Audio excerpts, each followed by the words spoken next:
I did say I was going to talk about the 18 demands that were published for the attention of Keir Starmer, and required that in order to win back the Muslim vote, he would have to change his policies on a whole lot of things to do with Muslims and the Muslim agenda.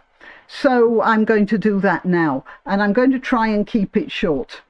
Unfortunately, these 18 demands, some of them do require some concentration. Okay, I am Granniopteryx.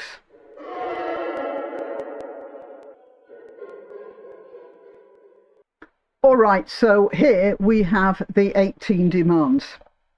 Now, before I get onto them, I want to remind you of the speech which was given by the newly elected councillor on behalf, was supposedly for the Green Party, but he was talking only about Gaza and the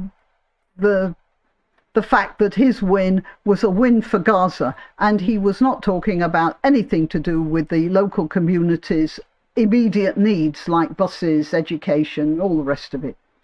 And what characterized that speech, apart from its ill temper, was its boneheaded stupidity. There's absolutely no sophistication in that at all. No pretense, no planning, just let it all out. And this here is of a very similar ilk. Now, it is known that there is a problem among the Pakistani communities in Britain because they're doing too much inbreeding. And so before I start with that, I'm just going to show you an article from 2018. This is from the Daily Express. And it says here, British Pakistanis are 13 times more likely to produce disabled children. And this report was published by Baroness Flather, who is herself Pakistani, and it just shows that there are two sorts of Pakistani, doesn't it? The sensible, intelligent type and the complete fools. And unfortunately, the ones in these, I don't know how you'd refer to them, nodule communities, the ones who don't get out into the wider world, the ones who stay within their own clumps on the in the inner cities or in suburbs of the inner cities, and only come out to do the occasional demonstration, they tend to marry their cousins, and as it is well known, it's something like every generation of cousin marriage your IQ goes down 10 points. It's something like that. But it's not only the fact that the IQ is going down, but the fact that the children end up or are produced, they are frequently disabled mentally in some way, or they have birth defects that make them less mobile in one way or another. And this is happening more and more. And this is in 2018. And it's causing a lot of drain on the social services. And you cannot say that the Pakistani community doesn't know this. They do know this because something is in their 18 demands that refers to this. I'll get to that in a minute. The Pakistan-born peer has called on the government to take steps against the issue of unions between close relatives in Muslim communities, which she calls an outdated, un-British custom. This tradition, followed mainly by migrant families originating in the Kashmir region, has the tragic consequence of causing disproportionately high rates of disability among their offspring because of the far greater risks of genetic disorders. Well, I don't know what the government can do except make cousin marriages illegal, and that won't stop things from happening because in Britain, polygamy is also illegal, but they do it anyway. They just marry according to Muslim law, but do not enter the marriage on the registry of marriages. So these second, third and fourth wives end up in council accommodation because they're single parents, so they are being supported by the British people anyway. Now, let's get on to the demands. Right, so I'll just do a quick dash through most of them and concentrate maybe on one or two. Now, please excuse your comments for giving the green light to genocide. I mean, this is very bad English. And so the intellectual level of this is not too good. Okay, sanctions on companies that operate in occupied territories, and according to most Muslims, most Pakistanis, the whole of Israel is an occupied territory. So this is a matter of definition, but they're not defining it. Recognise Palestine as a state, travel ban on all Israeli politicians, end military ties with Israel. That's a difficult one because I think the British army depends a very great deal on Israeli technology, but then they're not bothered about the defence of Britain, are they? These sort of Muslims are not worried about the defence of Britain. They are worried about the greater Muslim project, that's all. Issue guidelines for Muslims to pray at school, which of course is a direct reference to the recent court case where the Michaela School was sued by one of its pupils, who, well, not the girl herself, but her radical parents, who were trying to get Muslims to be able to leave class and go and pray. And it was not because the kids needed to pray, it was because they wanted to show their supremacy, and on this occasion they lost the fight. Implement, prevent, review findings by people, not Shawcross, which is meaningless. Shawcross is a body which is supposed to supervise or invigilate the prevent strategy, which is probably not so good anyway, but it's meant to be that teachers might notice pupils becoming radicalized, and then the pupil is put in a special stream where I'm not entirely sure, it depends on different schools and different organizations, but they get talked to by psychologists or other types, or even what is referred to as moderate clerics here in Britain, to disabuse them of this idea that martyring yourself for the sake of Islam is a good idea. Remove the definition of extremism introduced by Michael Gove. So, you know, you can't call any Muslim an extremist anymore, which would tie back into the prevent strategy. Findings by people, not Shawcross. And Shawcross is a commission, and the commission is full of people. This doesn't make any sense. Commit to the full implementation of the media regulations of the Royal Charter. Well, they're again, it's a matter of interpretation, but what they're saying is they want the ability to stop anyone in the media from criticising Islam. Adopt the APPG definition of Islamophobia. APPG is the all-party parliamentary group here.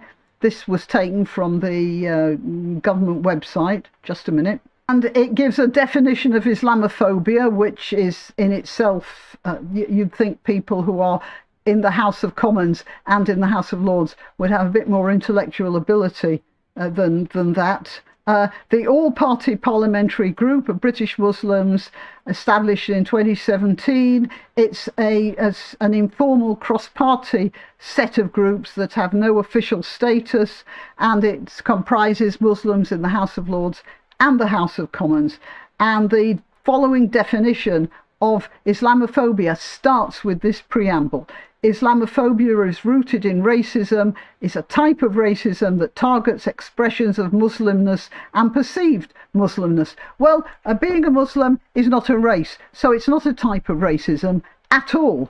And again, Islamophobia, that's an irrational fear of Islam. I would say that you can't have an irrational fear of an organisation that comes up with shouting, "This is a win for Gaza," in a local election, and insists that you have to change your laws to suit the minority.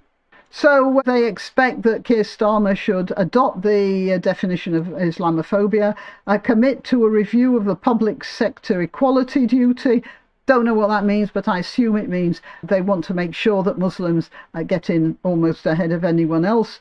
Now, this is the one I wanted to refer to. Increase municipal and public health funding for the most disadvantaged 10% of the country. Now, the fact is that Muslims, Pakistani Muslims in these nodule areas are themselves disadvantaged because most of them don't work. I think it's something like 70%. There's something like 80% of the women don't work outside the home. I'm sure they work plenty within the home, but they don't earn money outside.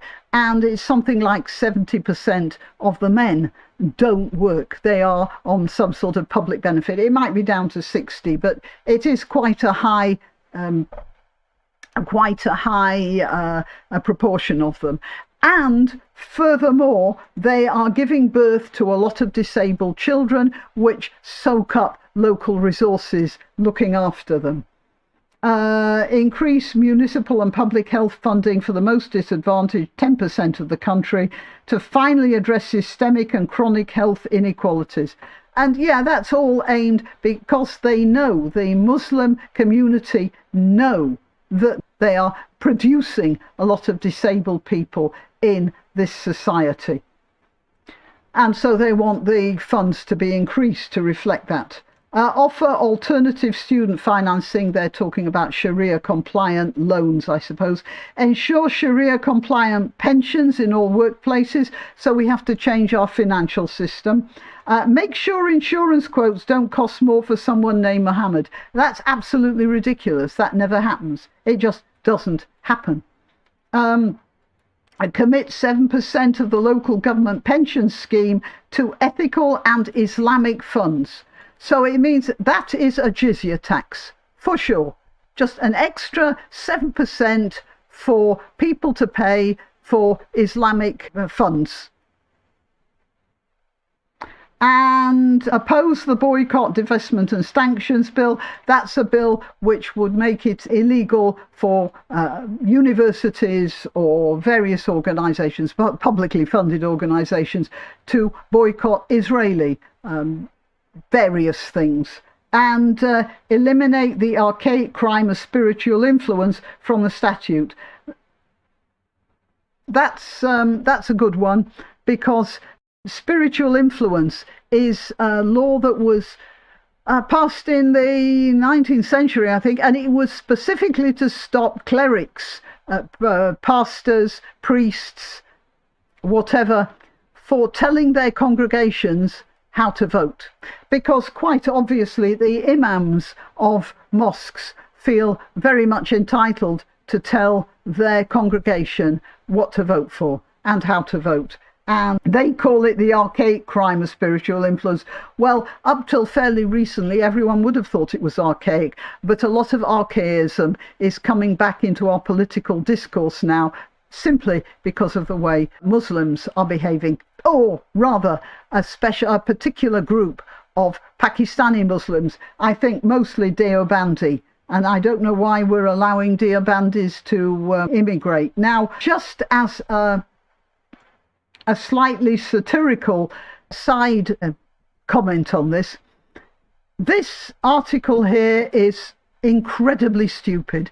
And that councillor that I was talking about before, he is also incredibly stupid. In fact, we are seeing here a group of people who are incredibly stupid. And you wonder whether the government is allowing these interbreeding problems to develop simply because they want to breed a lot of incredibly stupid people in this country, like they did in Brave New World with all the Delta people who operated the lifts, that sort of thing. I had no real intelligence of any worth past that. Now, you wonder if that's not what they're trying to do. I don't know why. It's not like we need the factory workers anymore. We don't make anything in this country. So, it's an interesting speculation, but it might be that somebody has said, all right, they're going to breed themselves out of existence anyway in a couple of generations, so why should we interfere? It's a horrible thought, really, isn't it? Okay, well, yeah, that's the 18 demands. I hope you found that informative. Yeah, I'm not going to be able to monetize this on YouTube, am I?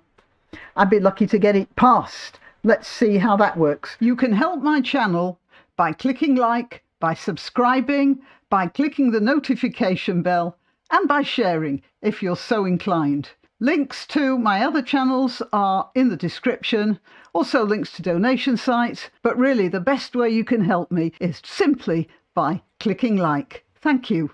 Okay, so at least you won't have the adverts. Till next time. Why not treat yourself or a favoured relative or friend to these magnificent examples of merch? The mugs and t-shirts come in the granniopteryx design or Granbo with a firearm or the more deadly knitting needles.